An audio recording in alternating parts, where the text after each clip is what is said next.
Hello বন্ধুরা, welcome to my YouTube channel. কেমন আছো সবাই জানাবেন। ঠান্ডা একবারে তো কমে গেছে। তো এই ঠান্ডা পেরোতে পেরোতেই মটরশুঁটি অনেক কিছু আইটেম বানানো হয়ে গেছে। তো কাল বানিয়েছিলাম কচুরি, আজ বানাচ্ছি পরোটা। আটা দিয়েই বানাই, কারণ ময়দা আমাদের বাড়িতে খায় না, মা খেতে পাবে না। আর কি বলে,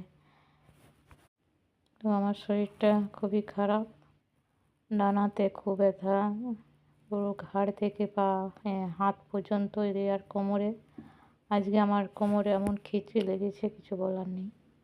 দুপুরে শুয়ে যে উঠেছি, ওঠার পর এমন খিঁচড়ি রয়েছে ডান সাইডে, তো ভালো করে হাঁটা চলা করতে পারছি না। সে দেওয়াল ধরে ধরে আমাকে হাঁটতে হচ্ছে। তো কষ্ট করে করছি খাবার। আমার দাদাকে বলে পেন কিলার আনা করালাম, দাদা পেন কিলার এনে দিল। এখন একটু ঠিক আছি, বুঝতে পারছি না, ঝুঁকতে পারা যাচ্ছে না একদম। তো যা করা দাঁড়িয়ে দাঁড়িয়ে করছি, দাঁড়িয়েই আটা মাখা হলো, পরোটা বানাচ্ছি। নিচু হতে গিয়ে লাগছে। তো যাই হোক, এইমাত্র খাওয়া হলো। আর কচুরিটা কাল করেছিলাম, কচুরিটা খুব সুন্দর হয়েছিল। আর পরোটাটাও হচ্ছে, ভালো ফুলছে।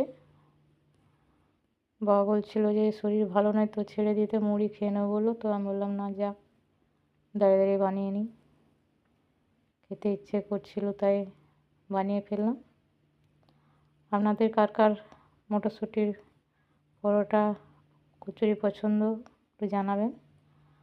আর আমার ভিডিওটা কে কে কোথা থেকে দেখছেন তাও একটু বলবেন। পরোটা বেশি করিনি, কতটা রেখে দিলাম, করতে পারছিলাম না আজকে।